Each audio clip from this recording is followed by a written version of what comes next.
Are you struggling with getting wins on the Pokemon ZA ranked ladder? If so, here are 5 tips to help you double if not triple your win rate on your quest to rank A.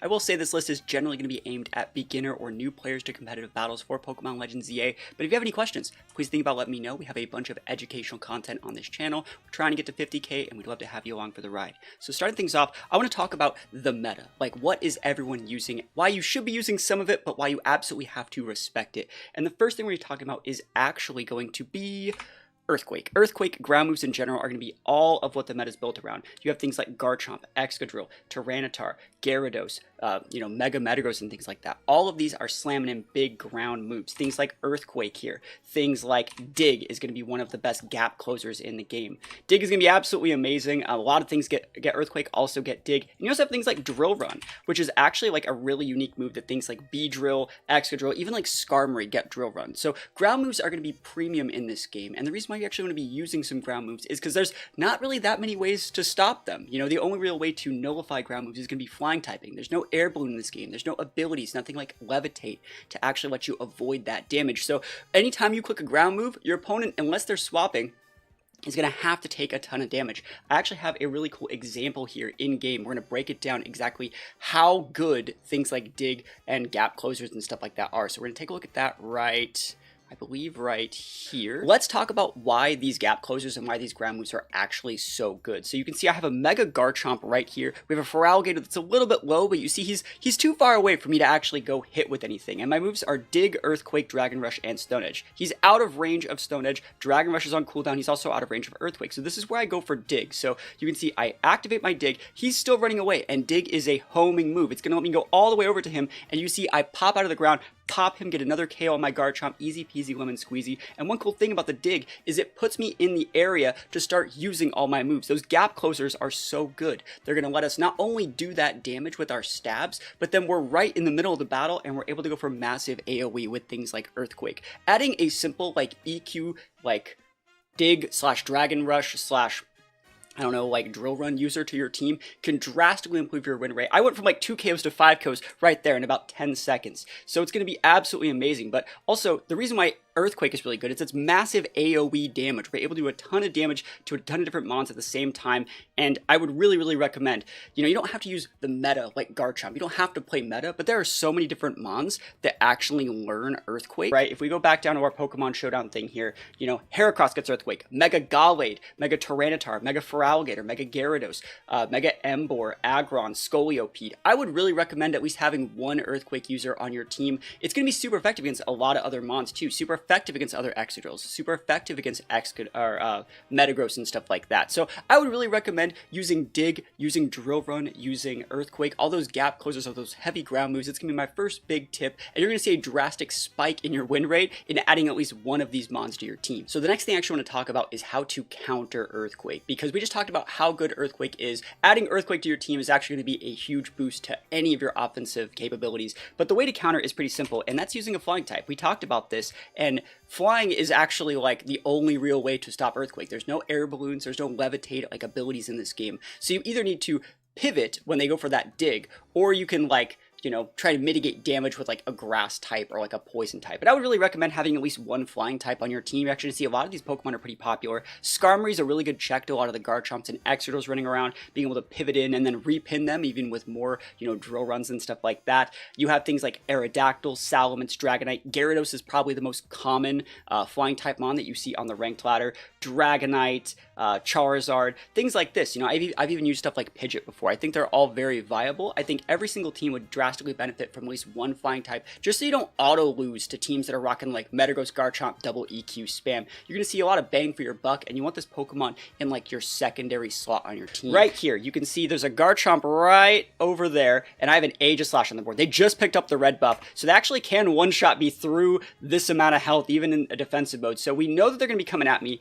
and I'm going to read the Dig. There's the Dig, and you see I immediately swap, and I'm going immediately to my Charizard. This is a deliberate mon on this team, and so we let them Dig, go into our Charizard, flying typing blocks it. Yep, does not affect Charizard. And then from there, if we take a look at Charizard's moveset, right, you see they're still running at us. And I want to say the fact that they're still running at us means that they actually have some move that can hit Charizard, whether that be a Dragon Claw, a Dragon Rush. Sometimes they run like Rock Slide or Stone Edge as well. You see, this is where we have the ability to protect if we want to bait that move out, and if it's a Garchomp whose set is like Sword Stance, Dig, Earthquake, and then the one move that hits Zard, they actually can't hit us anymore, and then we're going to be the ones with the advantage. So I would really recommend running like a flying type, and even sometimes putting Protect on those flying types to help them block like the one move that would give them a problem. Like, you know, Gyarados is really afraid of like Thunderbolts, but if their Thunderbolt is on cooldown, you're in a good spot. So that being said, we're going to take a look at another situation where we're able to block ground moves with a flying typing. You see I have a Gyarados in the back here. So you see I whiffed my Ice Punch on this Garchomp. He goes for the dig, and immediately I pivot out into my Gyarados. We block it, and now, yes, he does have screens, but you see how far away from him I am, and I have the ability to like go repin him, so he just dips. He just completely leaves. Like, easy peasy lemon squeezy. It doesn't get that much better than that. So you can see adding these flying typing is going to drastically be able to like alleviate pressure, and it lets you run like a lot of really cool mons that you wouldn't normally be able to run. I would say like some of the coolest mons in the game, like, you know, Mega Chandelure, you know, like, where's Mega Chandelure? So, like, Mega Chandelure, we have Mega Gengar. Like, these are some of the coolest mons in the game, and they only get better when you have, like, that flying type pivot. So, you're able to use some really cool stuff. Mega Emboar, you know, Mega Excadrill, things like that. A lot of, like, really popular Pokemon people are really excited to use. The fact they have that ground weakness is almost like a, you know, a no-go card in this meta where everyone has Earthquake, but having those flying Pokemon in your team can actually allow you to utilize these mons and utilize their weakness as more of a strength. And then if you have the right moves that can pin those ground type users, like an Ice Fang on Gyarados, or, you know, something else, you know, some flying type users get like access to like Ice Beam and stuff like that too, you can just immediately repin those ground types and be in a really good situation. So the next thing I want to talk about is another way to add the right moves to actually pin the right mons in the right situations. We were just talking about adding like Ice Beams to your teams to pin all those ground types. But you don't just need Ice Beam. Like, Ice Beam is a really good move, but you need like ice coverage. Let's go Ice Beam here. So we plug in Ice Beam. Ice Beam's a really good move, but it doesn't really work for like everything. Like, for example, what if your opponent has like a water type? Well, that's where something like Thunderbolt can actually come in. So if you actually have access to Ice Beam and Thunderbolt, we call this Bolt Beam.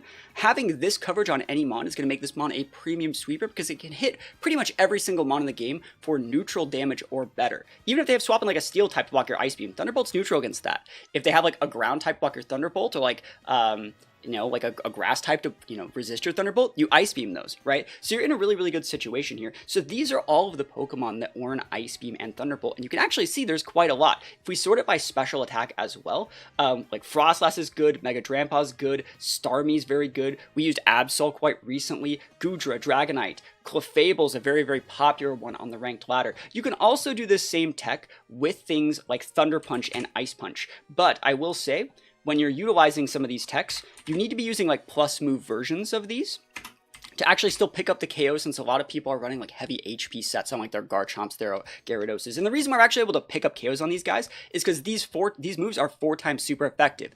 The most popular Earthquake users in the game right now are things like Garchomp, Salamence, Gyarados. All those mons have 4 times weaknesses to the Ice Beams and the Thunderbolts and stuff like that. So if we plug in like Thunder Punch and Ice Punch, you can see there are mons, we sort this by attack here. Gallade's one of the best mons. We just won a tournament with Gallade. T-Tar's viable. It also gets like access to like, you know, Thunder Fang and Ice Fang as well if you want it, if you don't have the TMs. Aggron's good. Metagross is one of the best users of this. There's a lot of mons. Scrafty, right? So there's so many different mons that learn these coverage. And let's actually go into a game really quick and show you guys what you can actually do. So this is the game I was using Mega Absol with recently. I uploaded this the other day, and you can see my moveset is Calm Mind, Thunderbolt, Ice Beam, and Dark Pulse. So I have the 2 Bolt Beam combo and an additional stab move. So I've already gotten my Calm Mind off, and I'm going to go right away for a Thunderbolt, KO a Mega Greninja, easy peasy, and then I'm going to see this Garchomp here. He's 1v1ing a Metagross, so I'm going to one-shot him with an Ice Beam because I'm using the plus variant, and then I'm going to one-shot the Metagross here. You could also technically use like a Flamethrower coverage if you want to do something like that. I end up and go and pick up a plus power boost. And then after that, we see a Chandelure. I'm going to grab a heal real quick, and I'm going to one-shot that. And, like, honestly, having this coverage, having that good offensive coverage is really important. Dragonite's right there. We're able to pick him off with an Ice Beam. And then there's also the Greninja right there who's going to take the Thunderbolt and get KO'd. So it's very easy to steamroll these KOs when you have this sort of coverage, right? I think that just a lot of people, when they build their teams, they don't really know how to have good offensive coverage. And I think it's really important to, you know, have the Bolt Beams, have the option to go for like the Thunder Punches, the Ice Punches and stuff like that. Hit things for super effective, but at the same time, like, use the right moves to do it. So think about adding Bolt Beams in conjunction with those those big earthquake uses on your team, and you're going to realize that you have like coverage for ground mons, coverage for flying mons, coverage for fire mons, coverage for steel mons, and you're going to realize that all these Pokemon on the opposing side are just going to be targets for you to just like one shot with all your other moves, and you're going to be in just a really, really good situation. So we've covered all of like the good offensive options: earthquakes, gap closers with dig and drill run, bolt beam combos. The next thing I actually want to talk about is going to be defensive options, because you can't just be aggressive all of the time. I think another really good thing we want to talk about is reflect and light screens, and the value of setting screens at the very start of the game. Now, there's a few mons that actually learn dual screens here. You're going to have things like, you know, let's just sort it by like regular stats right here. So you have things like Alakazam. Clefable's probably one of the most popular ones. You know, Dragonite still gets it. Gallade is probably one of my favorites. Slowbro gets it. Starmie gets it. There's so many different mons that get it. I think Metagross is another really popular one, where you get like dual screens right off the rip.